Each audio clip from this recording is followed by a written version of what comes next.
দুটো রিপোর্টার এসেছিল পার্টিতে, ওরা কি কথা বলছিল কিছু শুনেছো তোমরা? আগে না স্যার। আগে হ্যাঁ, আমি শুনেছিলাম কথা বলতে। আমি তো এখানেই দাঁড়িয়েছিলাম, আমার বন্ধুর সাথে কথা বলছিলাম। রিপোর্টারের নাম পামেলা আর করণ, আর ওরা বম্বে ক্রনিকল টাইমসের ছিল। গুড, এ তো খুব ভালো কথা। আর কিছু শুনেছিলেন? আপনার সঙ্গে কোনো কথা বলেছিল ওরা? না না, ওরা মালিকাকে জানি না কেমন অদ্ভুত অদ্ভুত প্রশ্ন করছিল। তুমি কখনো বোট ব্লাস্টের ব্যাপারে শুনেছো? তুমি নিশ্চয়ই বোটে বন্দুক সহ একজন মানুষকে দেখেছো। নো প্রবলেম, আমি নিজেই খুঁজে নেব। বেচারি মালিকা খুব ঘাবড়ে গেছিল আর ভেতরে চলে গেল। আর কিছুক্ষণ পরে গুলির আওয়াজ পাওয়া গেল। এরকম পাগল রিপোর্টার আমরা অনেক দেখেছি, আর আপনারাও খুব ভালোভাবে জানেন যে কোনো কারণ ছাড়া কোনো রিপোর্টার এরকম ফালতু প্রশ্ন করবে না। তো তোমার কি মনে হচ্ছে ওরা দুজন কোনো রিপোর্টার ছিল না? হতে পারে। ওরা যখন ভেতরে ঢুকেছিল তখন তোমরা গেটের সামনে ডিউটি করছিলে, তো ওদের দেখেছিলে তোমরা? গেটের বাইরে সিসিটিভি ক্যামেরা লাগানো আছে, নিশ্চয়ই ভেতরে আসলে দেখা যাবে। স্যার ওদের এন্ট্রি রেজিস্টারেও আছে, যদি আপনি বলেন তো নিয়ে আসবো। এতে বলার কি আছে? তাড়াতাড়ি গিয়ে নিয়ে এসো, যাও তাড়াতাড়ি। অভিজিৎ, এই লোকটার পকেটে না কোনো আইডি আছে না কোনো মোবাইল আছে, পকেট খালি। আর দ্বিতীয় কথা হলো, এর মাথায় গুলি লেগেছে পেছন থেকে, আর ডাইরেকশন দেখে মনে হচ্ছে যে গুলি ভেতর থেকে চলেছে। সব জায়গা খুঁজে নিয়েছি স্যার, কোথাও কিচ্ছু নেই। আর স্যার বন্দুকটাও সে বাড়িতে রেখে যায়নি, যদি বাড়িতে রেখে যেত হয়তো সবাই ভয় পেয়ে যেত। কিন্তু এরকম তো কোনো ব্যাপার নয় স্যার, আমাদের বাড়িতে তো অনেক রকম বন্দুক আছে। কি বলছেন, বাড়িতে? হ্যাঁ, কারণ দাদা তো গানসের ডিলার না। আপনি যেটা বলেননি যে আপনি বন্দুকের ডিলার? হ্যাঁ, কোথায় রাখেন আপনার এই গান? চলুন দেখান। আর হ্যাঁ, পার্টিতে আপনি যে যে গেস্টকে ইনভাইট করেছিলেন তাদের লিস্টটা আমরা চাই। হ্যাঁ, এক্সকিউজ মি। হ্যালো, কি? হ্যাঁ হ্যাঁ, আমি আমি আমি এক্ষুনি আসছি। ঠিক আছে, আমি আসছি। আমরাও যাব আপনার সাথে আপনার ওয়াইফের সঙ্গে দেখা করতে। হতে পারে এই খুনের সঙ্গে তার অজ্ঞান হয়ে যাওয়ার কোনো না কোনো রিলেশন আছে। মল্লিকার আগের জীবনটা পুরো সাদা, একদম ফাঁকা। ইনফ্যাক্ট যে হসপিটালে আমি ট্রাস্টি, মল্লিকা ওখানকার একটা পেশেন্ট ছিল। ওর অ্যাক্সিডেন্ট হয়েছিল আর শকের জন্য ওর সমস্ত স্মৃতিশক্তি চলে গেছিল। ও কে, কোথা থেকে এসছে, ওর সাথে কি হয়েছে ওর কিচ্ছু মনে ছিল না। ওর তো নিজের নামটাও মনে ছিল না। মল্লিকা নামটা আমরা দিয়েছিলাম। আমি যখন ওর সাথে দেখা করলাম তো খুব বিচলিত ছিল, খুব ভয়ের মধ্যে ছিল। কিন্তু ধীরে ধীরে আমি ওকে আশ্বাস দিলাম যে সব কিছু ঠিক হয়ে যাবে। আর এইভাবে মেলামেশা করতে করতে আমার ওকে ভালো লাগতে শুরু করলো। ওর আগের জীবনটা নিয়ে আমার কোনো মাথা ব্যথা ছিল না স্যার, এই জন্য আমি ওকে বিয়ের প্রস্তাব দিলাম। কিন্তু স্যার যবে থেকে মল্লিকা আমার জীবনে এসছে, ওর জীবনটা বিপদের মধ্যে পড়ে গেছে। তার মানে কি কি বলতে চাইছেন আপনি? স্যার আগের সপ্তাহে আমরা সিটি স্কোয়ার মলে গেছিলাম। বিয়ের প্রস্তুতি একদম জোর কদমে চলছিল।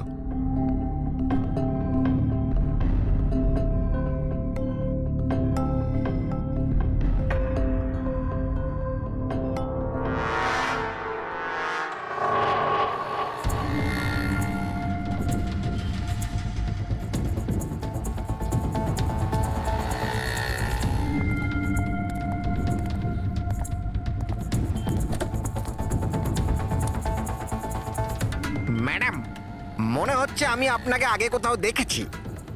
আমায়? চিনতে পারলেন না আমাকে? না, আমি চিনি না আপনাকে।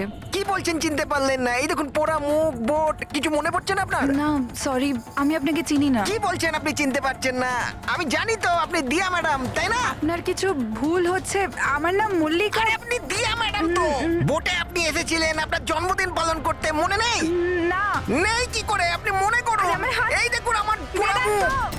হাত ছাড়ো। আমার কোনো ভুল হতেই পারে মেরান না। তো। আপনি চিনতে এই, পারছেন না আমাকে? ছাড় ওকে, আমি ছাড় চিনি ওকে। না আপনাকে। হাত দিচ্ছিস কেন কি গায়ে? বলছেন কি? উনি তো আমাকে চেনেন, দিয়া ম্যাডাম।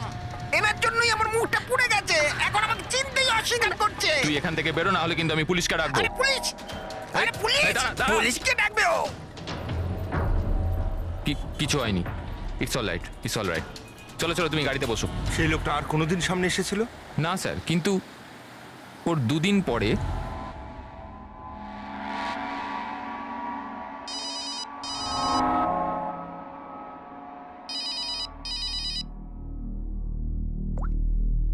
হ্যালো, কে কেমন আছো সোনিয়া? সোনিয়া? মনে হচ্ছে আপনার কোথাও ভুল হচ্ছে। এখানে সোনিয়া বলে কেউ থাকে না, রং নাম্বার। থাকে আমি জানি, আমি ওর সাথেই তো কথা বলছি। আর খুব তাড়াতাড়ি আমি তোমার কাছে আসব, তোমার কাছে, তোমাকে মারার জন্য। বেদান্ত, তোমার এই ঘরে যে লোকটা মারা গেছে তার সঙ্গে এর নিশ্চয়ই কোনো সম্পর্ক আছে। হতে পারে ও তোমার ওয়াইফকে মারতে এসেছিল কিংবা হুমকি দিতে এসেছিল। কিন্তু একটা কথা সত্যি যে এটা সেই লোক না যার মুখে ক্ষত ছিল। আমরা চেক করেছি, কিচ্ছু ছিল না। কিন্তু 100% কোনো না কোনো কানেকশন তো আছে।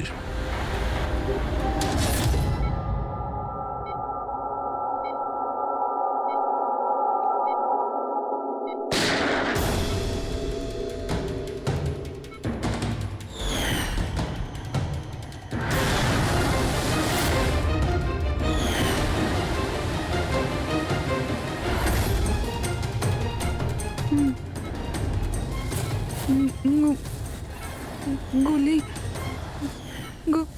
গুলি না না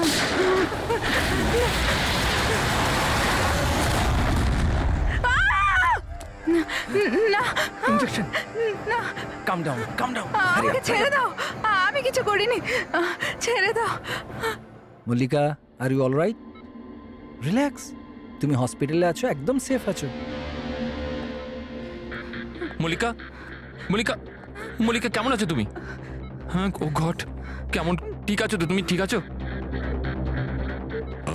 ডক্টর ঈশান্ত, আপনি বলছিলেন যে বেদান্তকে, যে মল্লিকা একটু অস্থির হচ্ছিল, কিছু বিড়বিড় করছিল। কি হয়েছিল ওর? আসলে মল্লিকা যখন জ্ঞান ফিরল খুব অদ্ভুত ধরনের কথা বলছিল। এরকম মনে হচ্ছিল যেন ও এখানে তো আছে কিন্তু ওর মস্তিষ্ক অন্য কোথাও। মানেটা কি? এরকম মনে হচ্ছিল যেন ও কোনো পুরনো ঘটনার কথা মনে করছিল। ওর অবচেতন মন যেন ওই ঘটনাটাই দেখছে। মল্লিকা, দেখো, ঘাবড়িও না, কিচ্ছু হবে না তোমার। তুমি কি দেখেছো বলো, কি শুনেছো? গুলির আওয়াজে আমার চোখ খুলল। যখন যখন আমি চোখ খুললাম তো আমি অদ্ভুত জিনিস দেখছিলাম। একটা বোট আর আর আর একটা লোক ওই লোকটার হাতে একটা বন্দুক ছিল। আর বন্দুকটা আমার দিকে তাক করে আর আর ওই ব্লাস্ট হয়ে গেল। ওই ব্লাস্ট।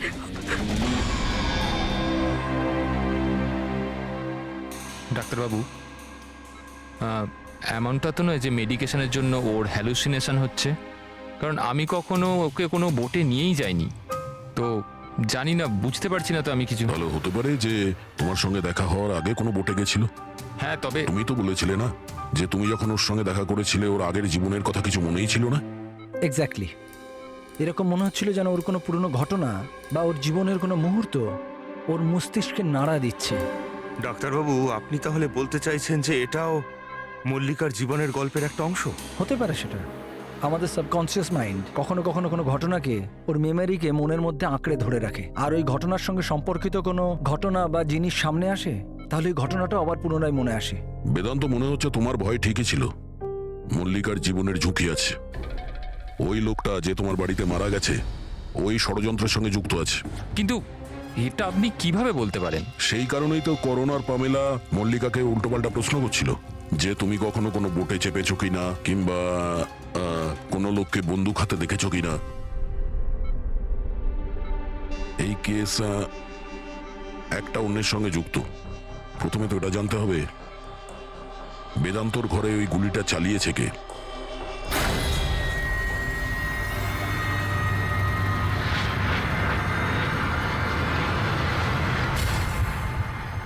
স্যার, এগুলো লিগ্যাল ডকুমেন্ট আর লাইসেন্স সব আমাদের কাছে আছে। আচ্ছা, এখানে এই রুমে কারা কারা আসতে পারে? এখানে বেদান্ত স্যার, মল্লিকা বৌদি আর শায়লা ম্যাডাম ওনার বন্ধু আসতে পারে।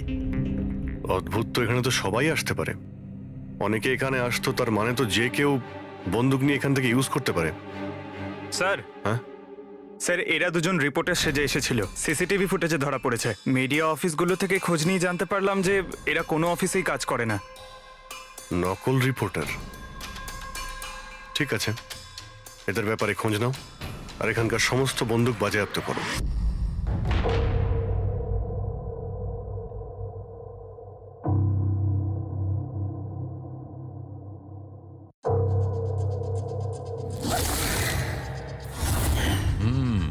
থ্যাংক গড এর চোয়ালের হাড়গুলো আর চিক বোনটা ঠিক আছে, নাহলে মুখটা তৈরি করা খুব মুশকিল হয়ে যেত। বেশিরভাগ খলিটা তো ভেঙে চৌচির হয়ে গেছে। যাই হোক, এই হাড়গুলো দিয়ে তো মুখটা বানানো যেতে পারে।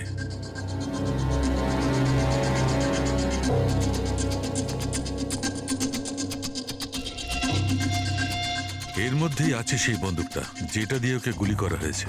জানতে হবে প্রথমে এর মুখটা তো আগে তৈরি করি।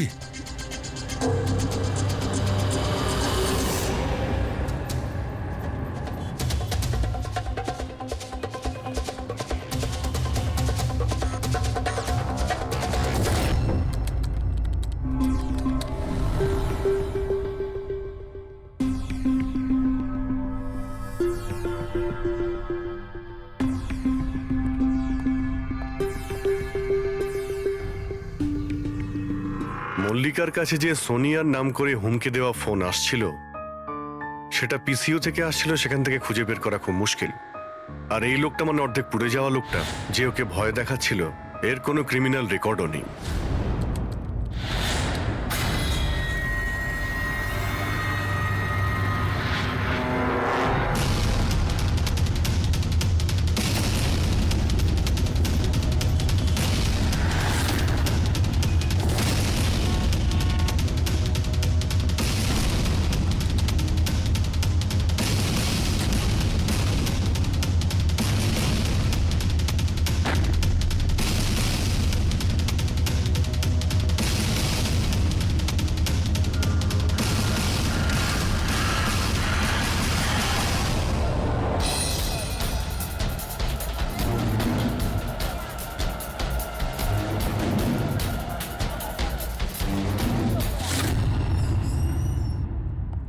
শুনুন, আগে বলুন। দেখুন, আমরা সিআইডি থেকে আসছি। সিআইডি? আমি আপনার কি হেল্প করতে পারি? এক মিনিট, একবার এই ফটোটা দেখুন। এরা কি কোনোদিন আপনার কাছ থেকে ক্যামেরা আর মাইক ভাড়া করে নিয়ে গেছিল এই 48 ঘন্টার ভেতরে? এক মিনিট দাঁড়ান, আমি চেক করে আপনাদের বলছি। আমি এক্ষুনি আসছি।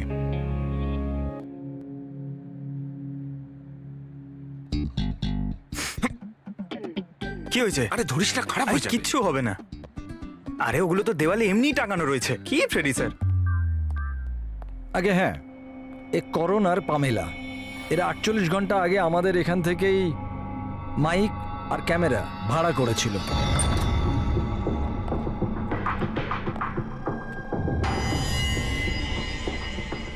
আপনারা কি জানেন মল্লিকার জীবনের ব্যাপারে? সত্যি কথা বলুন। স্যার, আমি আর আমার স্ত্রী থিয়েটার অ্যাক্টার্স। শায়লা আসলে আমাদের ফিনান্সিয়ালি অনেক উপকার করেছে। তো হি ইজ রাইট স্যার। আসলে আমাদের বলা হয়েছিল যে মল্লিকাকে অদ্ভুত অদ্ভুত প্রশ্ন করতে। আমরা তো শুধু ওটাই করেছি। বিশ্বাস করুন, আমরা এটা ছাড়া আর কিচ্ছু জানি না। প্লিজ আমাদের ওপর বিশ্বাস করুন। হেই, শায়লা এরকম কেন করবে? এমন কিছু তো আছে মল্লিকার গত জীবনের ব্যাপারে, যে ওই মেয়েটা জানে আর আমাদের কাছে লুকোচ্ছে।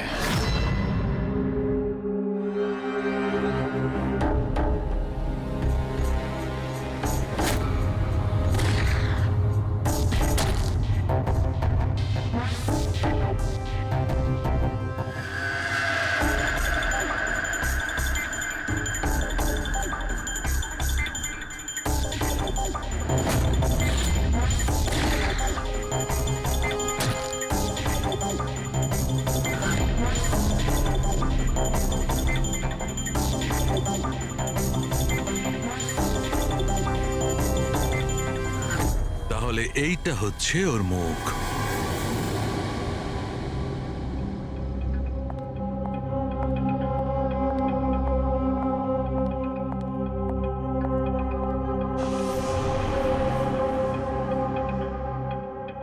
আপনারা এখানে? দাদা বৌদি তো নেই বাড়িতে, ওরা হসপিটালে গেছে চেক আপের জন্য। হ্যাঁ সেটা আমরা জানি, ওনাদের সাথে নয়, আমরা তোমার সাথে কথা বলতে চাই। আমার সাথে? একে চেনো? না স্যার। আর এদের চেনো? না স্যার। হুম? আরে এরা তোমার থিয়েটারের বন্ধু।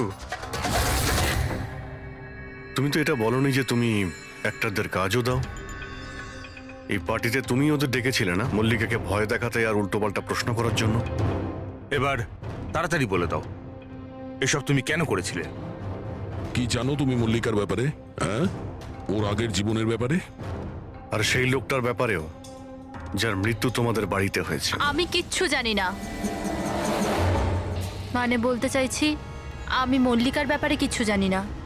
আমি তো শুধু অতটুকুই জানি যতটা আমাকে ওই লোকটা বলেছিল, যার মুখটা পোড়া। তুমি ওই লোকটাকে চেনো? হ্যাঁ স্যার, যেদিন ওই লোকটা মল্লিকাকে হুমকি দিয়েছিল আমি ওখানেই ছিলাম। আর যখন দাদা মল্লিকাকে সামলাচ্ছিল তখন আমি ওই লোকটার পেছনে গেছিলাম। শোনো। কি হলো? কে তুমি? আর তুমি মল্লিকাকে কি বলছিলে?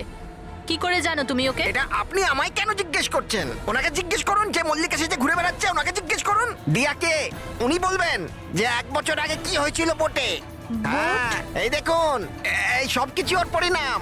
আমাকে জিজ্ঞেস করছে কে মল্লিকা। আমার মল্লিকাকে নিয়ে কোনো চিন্তা নেই, কিন্তু আমি শুধু আমার দাদাকে নিয়ে চিন্তিত। আর আমি চাই না ওই পাগল মেয়েটার জন্য আমার দাদাকে হারিয়ে ফেলি। স্যার, এর থেকে বেশি আমি কিচ্ছু জানি না, সত্যি বলছি। স্যার তার মানে এটা তো ডেড এন্ড। ঠিক আছে, আপনি যান। এখন তো একটাই রাস্তা আছে, প্রথমে এটা জানতে হবে যে 1 বছর আগে কোন বোটেই অ্যাক্সিডেন্টটা হয়েছিল।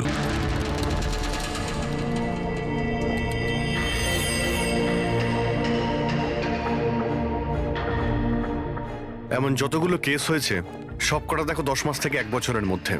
এই সময় বেদান্তর সঙ্গে মল্লিকার দেখা হয়েছিল হসপিটালে। ওকে? Yes sir. একবার যদি বোটে ব্লাস্টের ব্যাপারটা পরিষ্কার হয়ে যায় তাহলেই তদন্ত এগোনো যাবে। স্যার, হ্যাঁ, পেয়ে গেছি। এই দেখুন, 2016 নভেম্বরে একটা বোট ব্লাস্ট হয়েছিল কেরালায়। স্যার ওই বোটে 4 জন ছিল, হাজব্যান্ড ওয়াইফ, ওনাদের মেয়ে দিয়া, আর ওই বোটের মাঝি। বম ব্লাস্টের জন্য স্যার সবাই মারা গেছিল, শুধু ওই মাঝি ছাড়া। স্যার এ তো মল্লিকা। মল্লিকা, দিয়া, এর ফ্যামিলি তার কে কে আছে? স্যার মাথুর ফ্যামিলিতে 4 জন মেম্বার, হাজব্যান্ড ওয়াইফ, ওদের মেয়ে দিয়া আর ওর ভাই রতন। 1 মিনিট স্যার, এই যে এটা ওর ফটো, রতনের। এটা তো সেই লোকটা যার মৃত্যুটা গুলি লেগে হয়েছে বেদান্তর বাড়িতে। কিন্তু স্যার গুলিটা মারলো কে? এখন এই সব প্রশ্নের উত্তর কেরালাতে গেলেই জানতে পারা যাবে।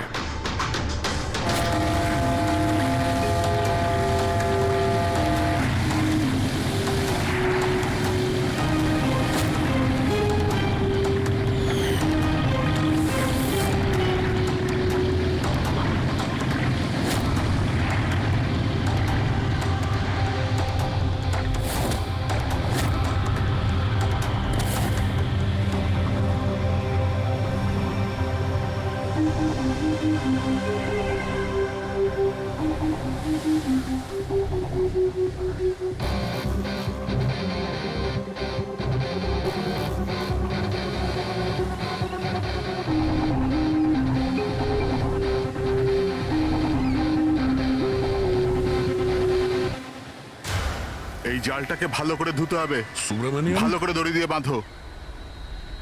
আগে আপনি সুব্রমণিয়াম? হ্যাঁ। সিআইডি, মুম্বাই। 1 বছর আগে ডিসেম্বর 2016-তে আপনার বোটে ব্লাস্ট হয়েছিল, সেই ব্যাপারে জানতে এসেছি। তাতে একজন পুরুষ আর একজন মহিলা মারা গেছিল, আর ওর মেয়েটা হারিয়ে যায়। আপনার বোটের মাঝিও তো ছিল ওতে। মাঝি? হ্যাঁ, আপনার বোটের মাঝি তো ওই বোটেই ছিল। হ্যাঁ স্যার, মাঝিও ছিল। প্রচুর লোকসান হয়ে গিয়েছিল আমার। 3 জন লোকের ফ্যামিলি এসেছিল, ভাড়া নিয়েছিল আমার নৌকোটাকে। ওদের ওই আইল্যান্ডে যাওয়ার কথা ছিল, নিজের বাংলোতে। স্যার হঠাৎ ব্লাস্ট হয়ে গেল, সব শেষ।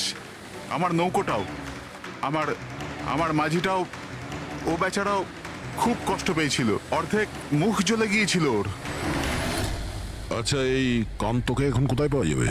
এখন বলতে পারবো না স্যার, আমি জানি না ও কোথায় থাকে এখন।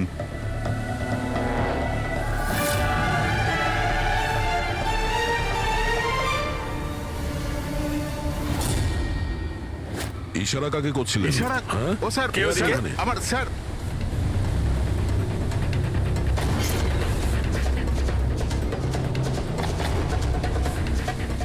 এই এই এই, এই, দাঁড়া।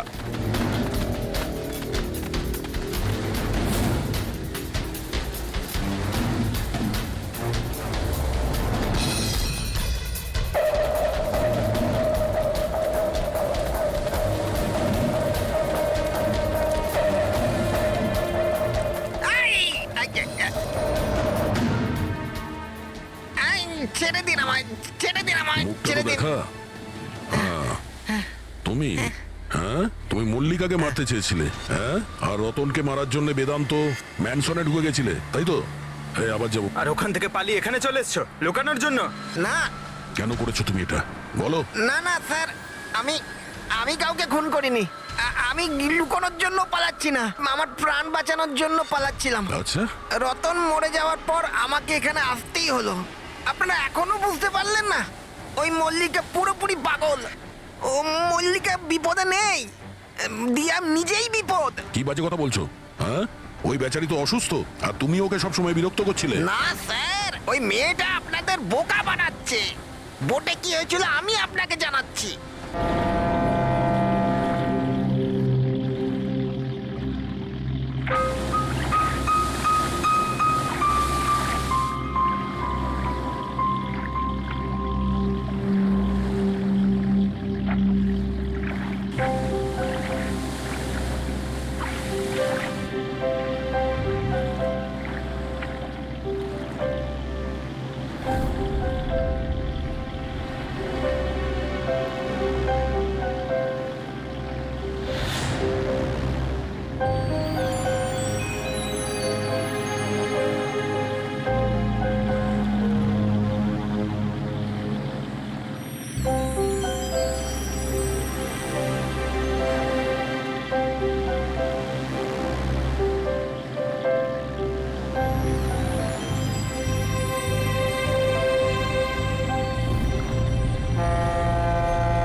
রিয়া, তাড়াতাড়ি এসো, তাড়াতাড়ি এসো, নাহলে কেবিনে আবার বন্ধ করতে হবে আগের মতো।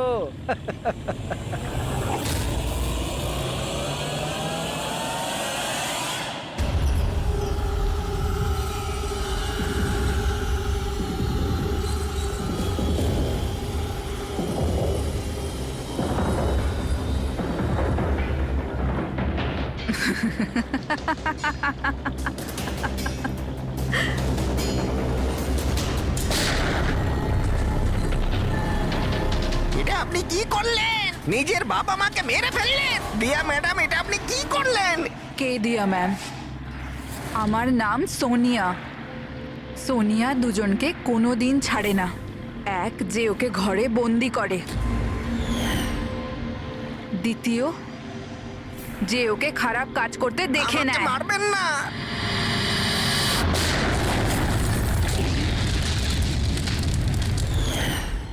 আমি তো বেঁচে গেলাম, কিন্তু বোটটা জ্বলে যাওয়ায় আমার মুখটাই জ্বলে গেল। তারপর আমি রতনের সাথে দেখা করতে যাই, যে এই বোটের বুকিং করেছিল। ও বলল কাউকে এটা বলতে না, যে একটা বড় দুর্ঘটনায় ওদের পুরো ফ্যামিলিটাই শেষ হয়ে গেছে। খুব বড় লোক ওরা, অনেক বদনাম হবে ওদের, এই জন্য বলিনি আমি। কিন্তু এটা কার জন্য হলো? ওই মাথুর বাবুর মেয়ে দিয়া, ওর পাগলামির জন্য। পাগলামো? হ্যাঁ, দিয়া, যাকে আপনারা মল্লিকা ভাবেন না, ওর দ্বিতীয় রূপ সোনিয়া। ওর ভেতরে একটা ভয়ঙ্কর পাগল খুনি বাস করছে। স্যার তার মানে স্প্লিট পার্সোনালিটি? যদি এ সত্যি কথাই বলে তাহলে তো আমাদের আগে এটা জানতে হবে যে দিয়ার ভেতরে সোনিয়া ও রতনের খুন করেছে কিনা। আর যদি করে থাকে তাহলে দিয়ার ভেতরে সোনিয়াকে যে কোনোভাবেই জাগাতে হবে।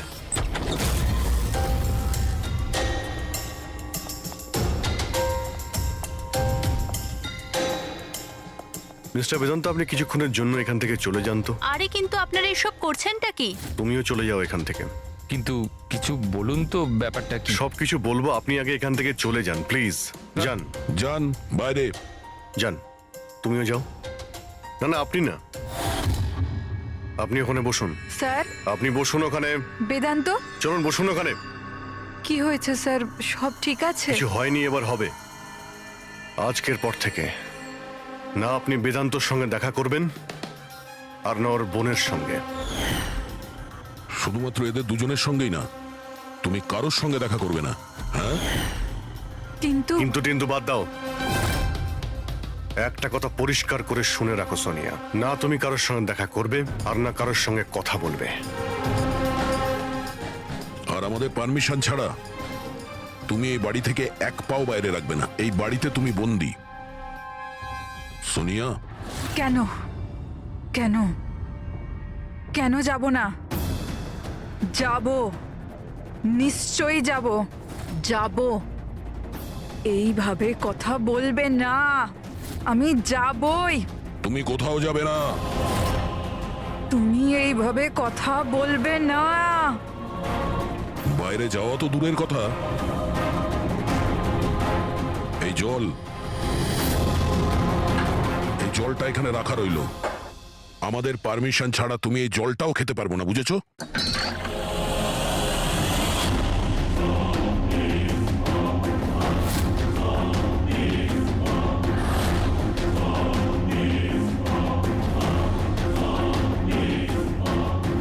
তুই আটকাবি আমাকে নাকি তুই সোনিয়া নিজের ইচ্ছার মালিক? সোনিয়াকে কেউ আটকাতে পারবে না। সোনিয়াকে কেউ আটকাতে পারবে না।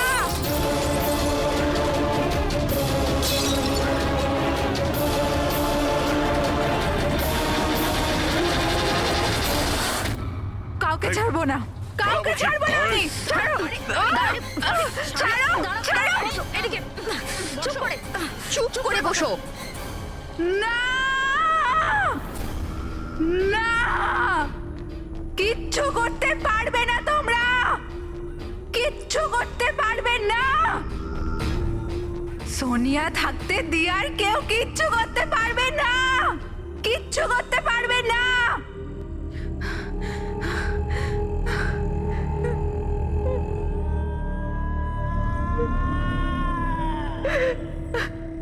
দিয়ার বাবা মা এরকমই করেছিল। দিয়াকে ঘরে বন্ধ করে দিত। কেউ এলেও দিয়া একাই বসে থাকতো, কেউ আসতো না।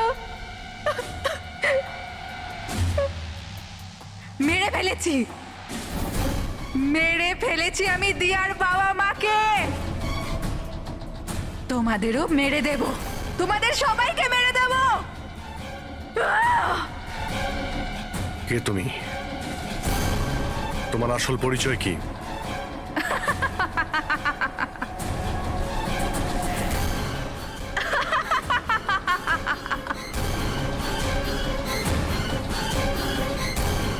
আমি কে? আমি দিয়া। আমাকে বাঁচাও, আমি দিয়া। প্লিজ আমাকে বাঁচাও, প্লিজ। রতনকে তুমি মেরেছো না? হ্যাঁ, যাতে ও বেদান্ত আর শায়লাকে তোমার আসল পরিচয় না দেয়, তাই তো? এটা কি বলছেন স্যার? রতন এখানে এসেছিল? রতনের ডেথ কি এই বাড়িতেই হয়েছিল? আমার বাড়িতে রতনের ডেথ হয়েছে? ভালো হয়েছে। খুব বিরক্ত করতো আমাকেও। যদি আমি ওকে গুলি মারতে পারতাম কত মজা হতো। সবাই মরে যেত আমারই হাতে, তোমাদের সবাইকে আমি মেরে ফেলবো।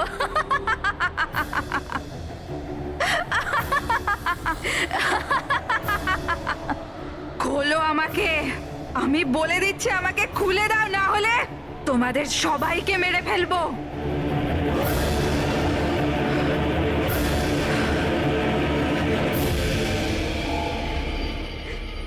ছেড়ে দাও না দিয়াকে, প্লিজ প্লিজ আমায় ছেড়ে দাও। আমি কিচ্ছু জানি না।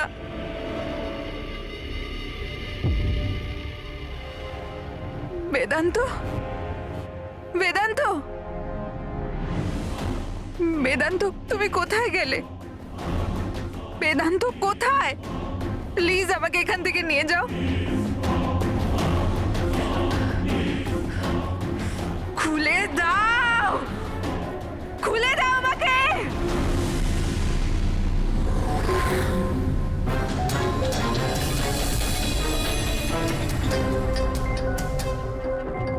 এই হচ্ছে সেই বন্দুক যেটা থেকে গুলি করা হয়েছে।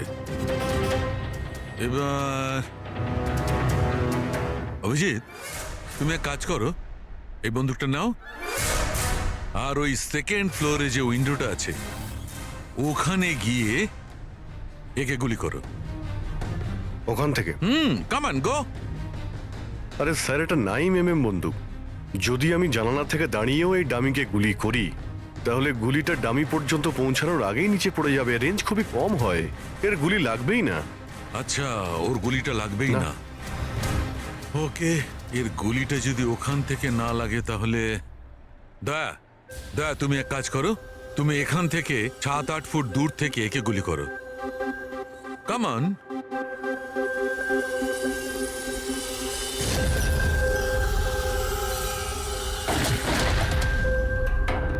আপনি প্রমাণ কি করতে চাইছেন ডক্টর সালুখে? দয়া এটাই যে মল্লিকা বিপজ্জনক হতে পারে, খুনিও হতে পারে, কিন্তু ও নিজের ভাই রতনকে মারেনি। কি বেসিসে তুমি এটা বললে? আমি বলছি, দয়া, যখন তুমি একে গুলি মেরেছো এই গুলিটা সিধে এখানে গিয়ে লেগেছে এর খুলিতে নিচের দিকে। হ্যাঁ, যদি এই গুলিটা সেকেন্ড ফ্লোর থেকে ছোঁড়া হতো তাহলে অভিজিৎ যেমন বলেছে ওই গুলিটা এখানে এসে পৌঁছতোই না, নিচে পড়ে যেত। আর মনে করো যদি ওটা খুব পাওয়ারফুল গান হয়, গুলি একে লেগেও যায়, তাহলে গুলিটা এর ওপর থেকে নিচের দিকে লাগতো, কারণ গুলিটা এইভাবে আসতো এই ওপর থেকে নিচের দিকে। কিন্তু আমি যে ক্ষতটা পেয়েছি ওটা একদম সিধে গেছে, সিধে। সেই জন্য মল্লিকা এই গুলিটা চালায়নি। স্যার, কিন্তু যদি মল্লিকা গুলি না চালায় তাহলে কে চালালো? এই গুলিটা যেই চালিয়ে থাকুক ও এখানেই ছিল, এই গ্রাউন্ড ফ্লোরে, এরই আশেপাশে। তার মানে স্যার ও পার্টিতে উপস্থিত ছিল, আর যখন পার্টিতে ছিল তাহলে পার্টির জামা কাপড় পরেছিল। আর যদিও গুলি চালিয়েই থাকে তাহলে ওর কাপড়ে গান পাউডারও থাকবে। কারেক্ট। বেদান্তর বন্ধু মল্লিকা আর ওর ননদ আর ওই যে দুজন নকল রিপোর্টার ছিল না, ওদের সবার ড্রেস নিয়ে আসো, ওদের না জানিয়ে।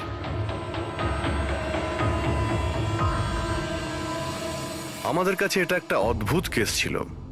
শুরুতে আমরা বুঝতেই পারছিলাম না যে খুনি আসলে কে, কিন্তু কথায় আছে না, সত্য কোনোদিনও গোপন থাকে না। ও মল্লিকাকে হুমকি দিয়েছিল, ভয় দেখিয়েছিল, এটা সত্যি। আর 1 বছর আগে মল্লিকা ওর বাবা মাকে খুন করেছিল, এটাও সত্যি।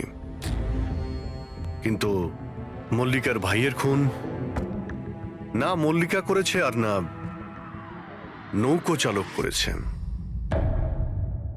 রতনের খুন সেই করেছে যে রতনের খুব কাছে দাঁড়িয়েছিল, একদম কাছে। আর সে শুরু থেকেই আমাদের চক্রব্যূহতে ফাঁসিয়ে রেখে দিয়েছিল, আর আমরা ঘুরেই যাচ্ছিলাম। শেষ পর্যন্ত সে তারই চক্রব্যূহতে ফেসে যায়। ও আমাদের অনেক মিথ্যে কথা বলেছে, অনেক মিথ্যে, কিন্তু সত্যি বেশি দিন গোপন থাকে না। বেদান্ত, তুমি আমাদের অনেক মিথ্যে বলেছ, কিন্তু তোমার এই ড্রেস সত্যিটা বলে দিয়েছে। আমরা তোমার জামার থেকে গান পাউডার পেয়েছি।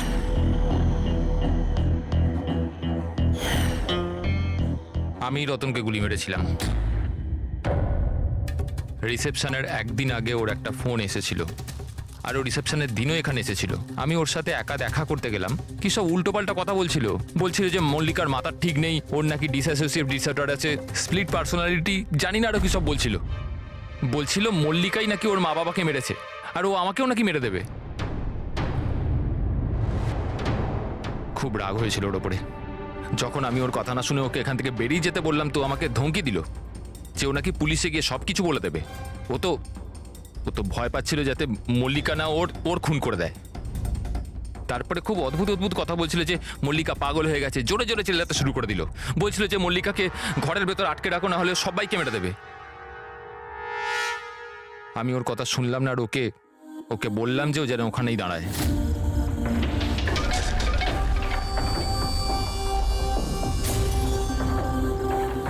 ওকে আমি নিজের প্রাণের থেকেও বেশি ভালোবাসি। আর ওই রতন, এই রতন ওকে পাগল বলছিল, ওকে জেলে পাঠাতে চাইছিল।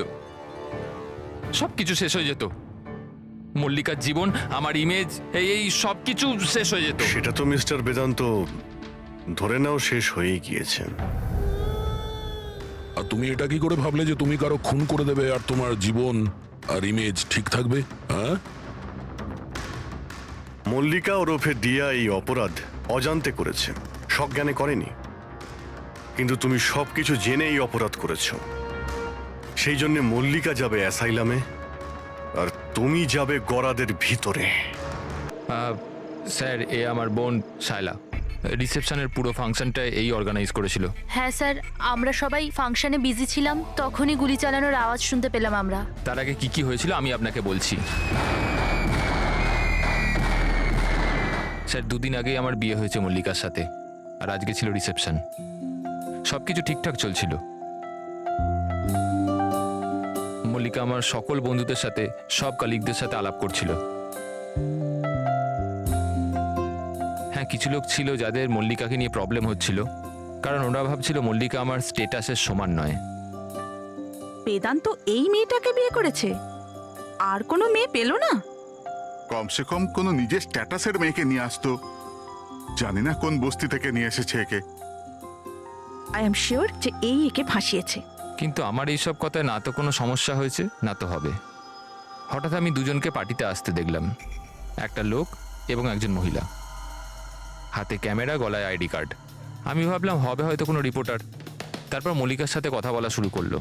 কে জানে কি জিজ্ঞেস করছিল ওকে, কিন্তু মল্লিকা ওদের কথা শুনে যেন বিচলিত হচ্ছিল। ও ভেতরে চলে গেল। আমি ভাবলাম আমি গিয়ে ওকে আটকাই। আমি রিপোর্টারগুলোর পিছু নিতেই যাচ্ছিলাম কি কেউ একজন আমায় ডাকলো। ওর কয়েক মিনিট বাদেই গুলি চলার আওয়াজটা এলো, আর আমরা সবাই ছুটে বাইরে বেরিয়ে এলাম।